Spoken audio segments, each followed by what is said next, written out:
Oh boy, I have never done a video like this before.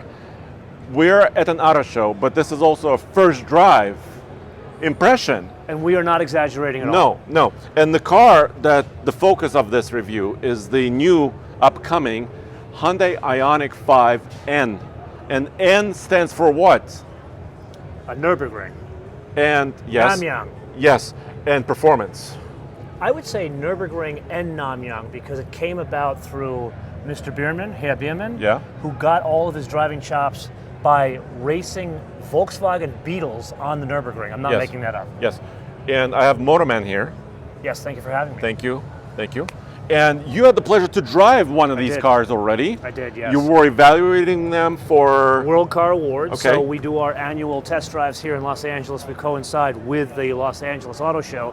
And the folks at Hyundai were very kind to bring over 2 cars for us to evaluate that are pre-production prototypes. One was this, and the other was the Santa Fe, which we can talk about in a separate video. Okay. And by the way, a standard Ioniq 5 is right behind us. It's the white car. We should be clear what that is. So what is the Ioniq 5?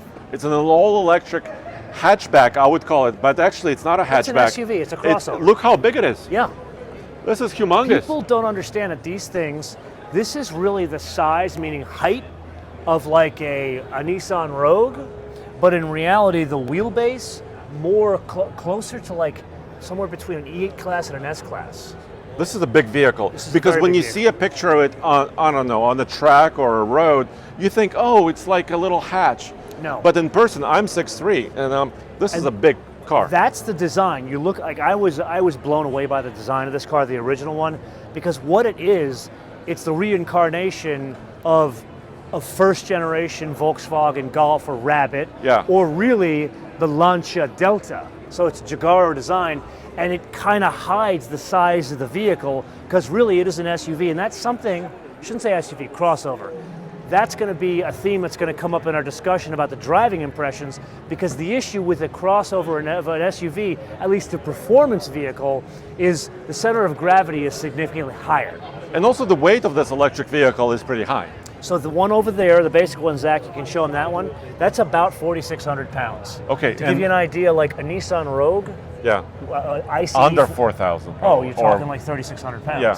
So that's 1,000 pounds more. Yeah, and I mean, this has a lot of space. I mean, it has a little compartment under this floor and a really great cargo area. This has actually less space than the standard car. So the standard car, you can adjust this and have a different load floor, or you can have more storage. What's in here?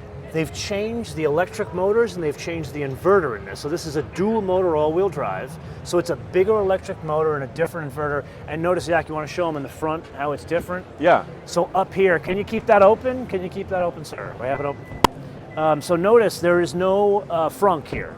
Now granted, most of you that know the Ioniq 5 and the Ioniq 6, the frunk is not usable, shall we say. Yeah, basically so just a little tiny area, but now, like it's completely gone, and I think Zach can get in there. You can see the stack is higher here, like you can see it's all the way up here, because the electric motor is different. They've changed the motor for obviously the output. Okay, now let's get to the specs before we talk about driving impressions. Tell me the specs. So 601 horsepower.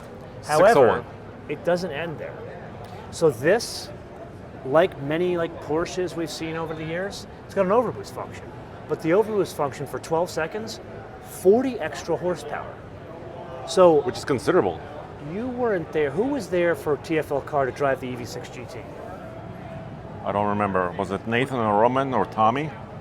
I don't remember. I don't remember who it was, but okay, so we all went there to drive the EV6 GT on a track in Las Vegas. So I drove a GT through the mountains. Okay. And what did not you think? on performance. What did you think? I loved it. I don't know. I mean, I didn't race it, but I thought it was, really great acceleration. I thought it was really connected to the road. But it has less power than this, right? No, that's 600 horsepower. Oh, really? But what they did there, this is my interpretation. What they did there is, let's make a very fast crossover, a performance crossover at a budget price. And that car has a base price of $62,000 US. Okay. At least it did when we first drove it. Okay. But here's the thing. They went and they made it fast, but they didn't make many changes to the setup of the suspension or really tune it in a way that makes it special. It was kind of a mess, if I'm honest, on the track. Like Jack from Savage Geese and I spent a lot of time on the track together, and the car, it's not, the best way to put it, it's not rewarding to drive on a track. Granted, you're not going to take a car like this on a track, but the reality is I can take a GLC 63S on a track and have a hell of a day. That's what I'm looking for, and that's what's important here. So let's start with some of the changes. Yeah. Obviously, the wheels are different. Now, you look over there, you can get 20-inch wheels over there. What do we have over here? We got 21s on this. 21s. And before you talk a little bit more about brakes, suspension, tires, I was listening to their head of marketing and sales, right, yesterday. And motorsports is very important to Hyundai and, right? Yeah. Motorsports, winning, having fun. They used a lot of those terms, right? And transfer from motorsports also into their production vehicles. So that's the pedigree, right, we're talking about here. So one thing that they show, okay, so let's step back a little bit. You guys have featured, you had your race car driver, the former Stig. Paul Gerard. Paul, great guy, the man can shoot. He came to the same event to drive the Elantra N on the track. And what we both learned there, these things are set up much stiffer. And that's both, I think, a positive and negative. I personally like that. I like this crazy suspension where the tuning almost rips your intestines out. Some people complain about that, but that's by design from the folks at N to make them not drive like a GTI. The way I called it in my episode, the Elantra N and the Veloster N that came before it, they're perfectly imperfect, where a GTI is one of the most balanced cars on the planet, second only to the Miata. So one of the things they do here to kind of demonstrate that they're going after performance more than just adding power, you see this here? Oh, this part? These inserts, yeah. Yeah. So you can put these here for aerodynamics. So just driving it down the road to increase the efficiency, it closes off the ducting into the brake. Okay. But this is a performance brake, so these are not Brembo brakes, they're N brakes. So what they do is they formulate their own pads in-house at Hyundai. Why do they do that? Because they don't want you to have to pay a crazy amount for brakes. I recently did an episode, a Living With episode, with a BMW M2. Okay. Do you know how much it costs to do brakes and rotors on an M2?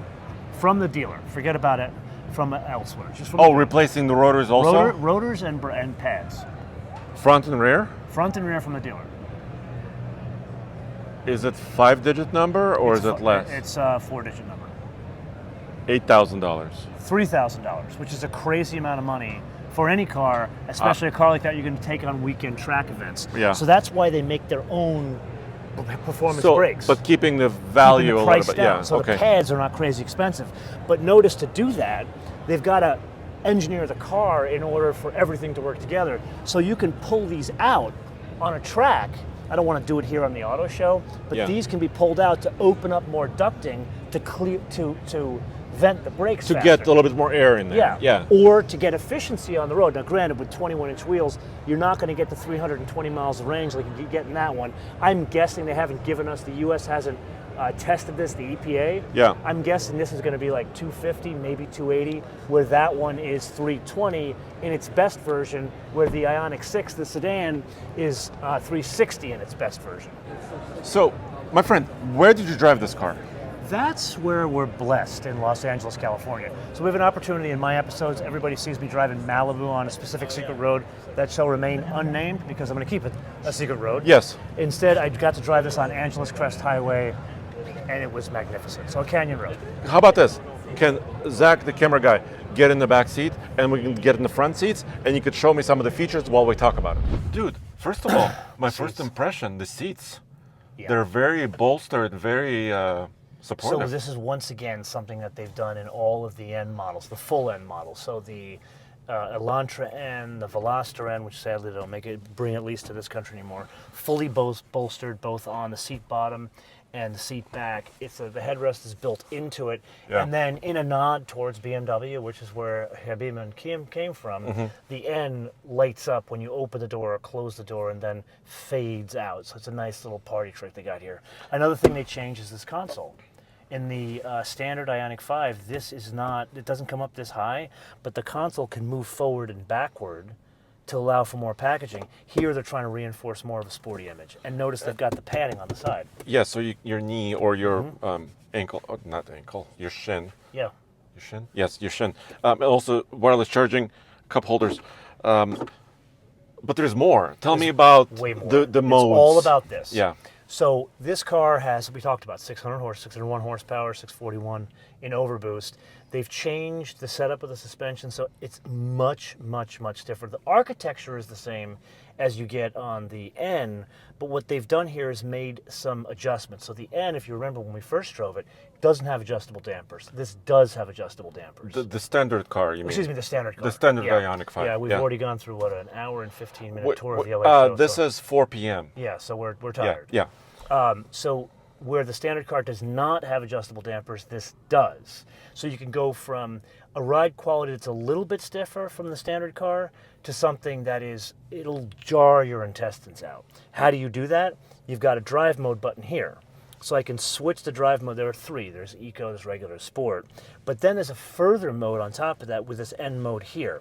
This is the stiffest setting. So we're adjusting the throttle mapping, we're adjusting the steering mapping, and we're adjusting the dampers.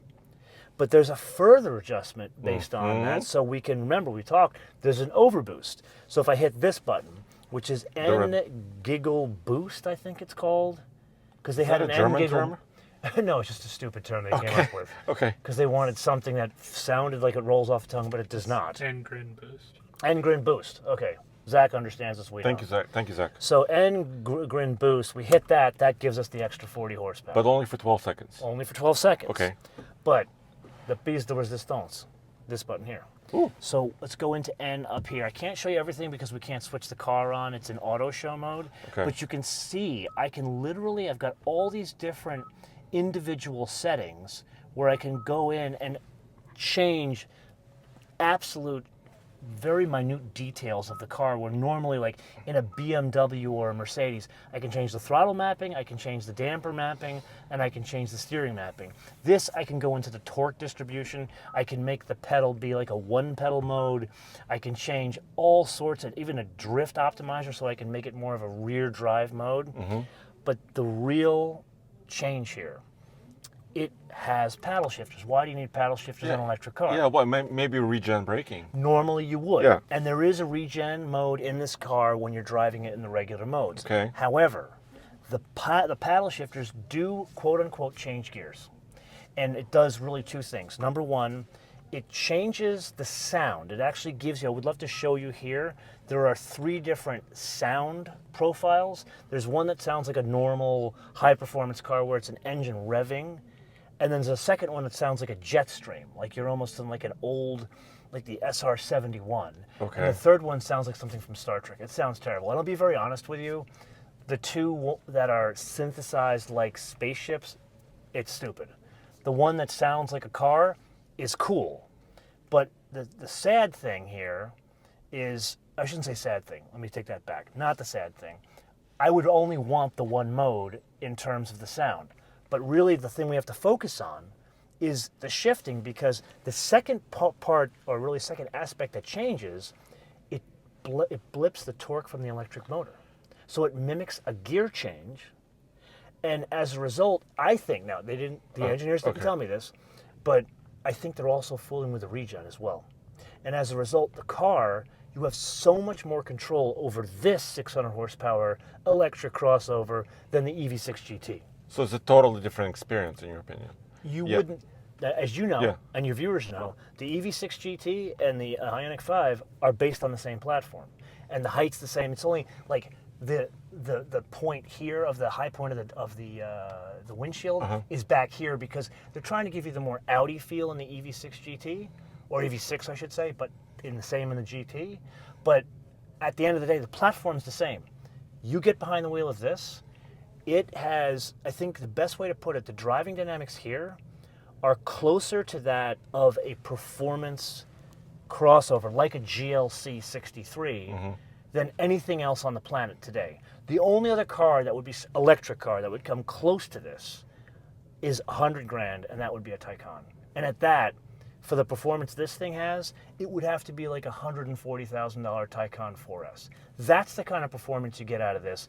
And I'm thinking, is it going to be 62? Probably not. I'm guessing this is probably going to be 65 to 67. But it sounds like there's a lot of value there. And I'm trying to wrap my head around it because I did not drive it. But you're getting those simulated shift points, you're saying, Yeah. and also the sound that goes along with it. And you could turn the sound off if you Yeah. want. So you can do the simulated torque With no shifts sound. With no sound. Or natural sound of the electric motors, your tires. You're not going to hear anything. Okay. All you can hear are the tires. Okay. And actually, they do a good job of managing airflow on the car, where you don't hear the wind coming through the spot between the glass and the mirror. You don't hear that in this car. You might hear it. Like I'm driving a Land Rover Sport plug-in hybrid. When it's in electric mode, you can hear the air going around the vehicle. But not in this one. Not in this one, because they had to do a lot of work in tuning the aerodynamics in the basic car. So the big thing here, and this is something that you drive a lot of cars, so you understand when you're carrying speed into corners, you need to focus on car control. You need to kind of predict where the weight is going to go before you execute the turn. Totally. And anticipate it, because you don't want to disturb the plane of motion in the car. In an EV6 GT or any other, like I'll make it up, like an EQE AMG, which is kind of the same equation, but it's $130,000. You will go into the curb with that car because there is no way to adjust the weight. There hasn't been in other words, that one's not a full AMG. You don't have a great shift of weight. You can't rotate the car through a corner. This, you can rotate the car through the corner. This, you do have car control because you have some engine braking, if you could really call it engine braking. We call it motor braking. Sure. And the effect, this is what the real effect of what all this means. See how the center of gravity is high in this thing? Yeah. When you add the torque blips, the center of gravity goes from here to here. And I would go so far as to saying, I think one of the best cars you and I are probably going to drive next year is the Ioniq 6N, the sedan. Because it's a little more sleek, a little bit Lower. lower. Already has the lower Yeah. center of gravity with this same powertrain. Wow. Well, there's only one thing left. Drive it? Yeah. Yeah. Actually drive it. Actually drive it on camera. On camera. And this is something new that you and I have tried before. We've never done this before. No. Well, thank you for that because you have the experience. Now we can talk about it, and we have the car here to show people with. So This is a unique experience. Actually, Yeah. I'd love to hear from the audience. Did they get value out of this? Like talking about driving dynamics, because we're one of the first to have driven it. yeah. Well, thank you. Yeah. Please let us know. alltfl.com, Motorman TV on YouTube, right? YouTube, all the socials. Yeah. Please. Yeah. Check out. You'll have more video about this, right? Yes, they'll see more video about that car as well as the Santa Fe. Great. Yes. Well, thank you for having me.